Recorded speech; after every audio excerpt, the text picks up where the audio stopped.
이번 주부터 예수님의 본격적인 사역이 시작됩니다. 월요일 본문, 예수님은 첫 사역을 고향인 나사렛에서 시작하셨습니다. 안식일에 회당에 들어가신 예수님은 이사야 61장 1절 말씀을 인용하시며 이 말씀이 성취되었다고 하셨습니다. 이사야 61장 2절에는 은혜의 날은 보복의 날이라고도 해설하셨는데 예수님은 은혜의 해, 곧 희년을 성취하려 오셨다고만 해설합니다. 화요일 본문부터 본격적으로 희년의 중심 성격인 어떤 자유를 예수님이 주시는지, 그래서 은혜가 퍼부어지는지를 보여주게 됩니다. 화요일 본문, 예수님의 주 사역 무대인 가브나움에서의 사건을 다룹니다. 첫 번째, 귀신 들린 자를 치유하십니다. 두 번째, 베드로의 장모를 고치시는데 귀신을 꾸짖어 고치신 것과 동일한 방식으로 꾸짖어 고치셨다고 표현합니다. 세 번째, 많은 병자를 치유하십니다. 누가는 귀신에 의해서 병이 들린 자들이 고침을 받았다고 합니다.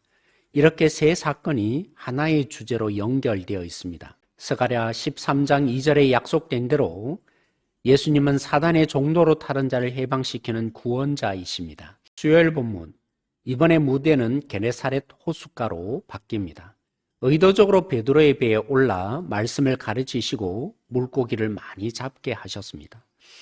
이 결과로 베드로는 나를 떠나소서 나는 죄인이라고 고백합니다. 그런 베드로를 예수님은 제자로 부르십니다. 요한복음을 참조해보면 적어도 베드로는 2번 이상 예수님이 부르셨지만 오늘 사건의 계기로 베드로가 드디어 예수님을 따라가게 됩니다. 사단의 나라에서 해방시켜 주시니 주님의 나라를 구하는 자로 바뀌게 됩니다. 예수님은 생존의 장에서 생명의 자리로 살게 하십니다. 목요일 본문, 예수님이 2가지 치유 사역을 하십니다. 첫 번째, 나병 환자를 치유하십니다.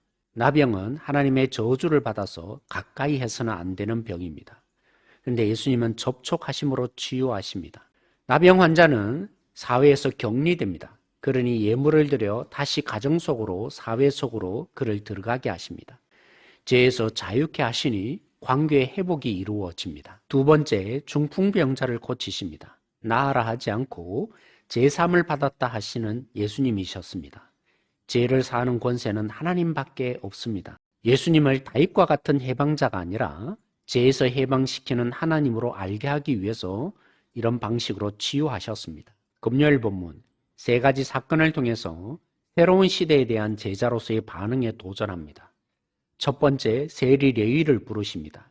레위 집에 초대되는데 죄인과 더불어 먹고 마시는 예수님께 종교 지도자들은 불만을 품었습니다.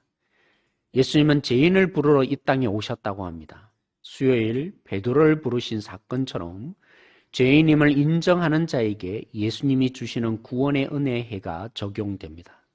두 번째, 금식 논쟁입니다. 신랑이신 예수님이 있는 동안 금식할 필요가 없다고 하십니다. 새 옷과 새 가죽 부대의 비유를 통해서 율법의 옛 시대는 지나가고 예수님이 가져오신 새 시대에 맞게 살라고 도전합니다.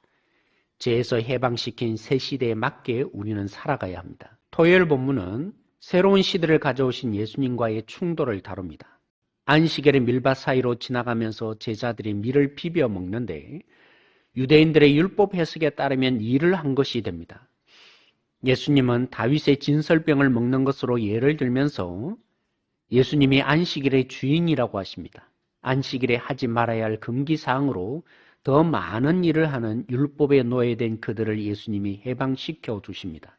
두 번째, 안식일에 손 마른 자를 고치시는 예수님은 선한 일과 생명을 구하는 일을 안식일에도 한다고 하시며 고쳐주십니다. 안식일에 종로로 돼서 해방시키시는 예수님이십니다. 사랑하는 성도 여러분, 이번 주 본문의 3가지를 적용하고자 합니다. 무엇인지 할 수 있는 것이 자유가 아닙니다.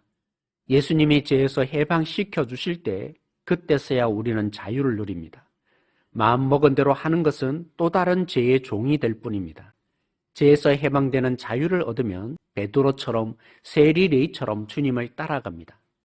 둘째, 주님이 주시는 자유의 은혜는 자신이 죄인임을 인정하는 자에게 역사합니다.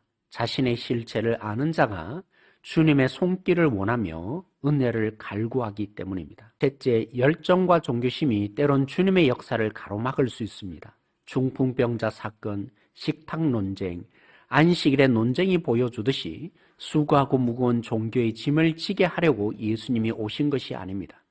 예수님이 주인 되어서 예수의 생명을 얻어야 우리는 주님을 사랑하기에 주의 계명을 지켜가는 진정한 행복과 자유를 누리게 될 것입니다.